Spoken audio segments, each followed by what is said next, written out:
EUV stochastics measurement.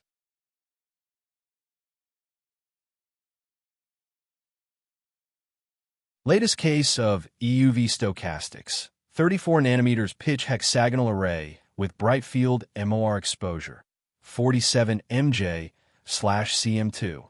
The area inside small holes, which are not supposed to be exposed, receive some exposure caused by the secondary electrons generated from EUV photons. Obviously, could not be measured or characterized by conventional OEM measurement system.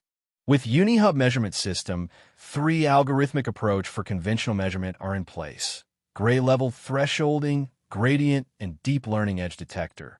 We are using all of them for demonstration.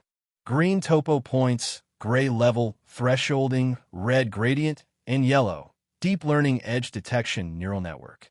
As you can see, GL and edge detection deep learning topo points fully overlapped, but gradient demonstrates abnormal behavior.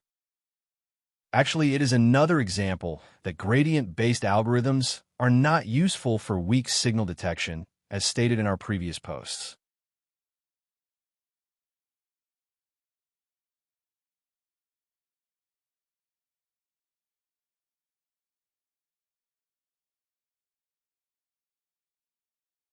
Thank you for attention.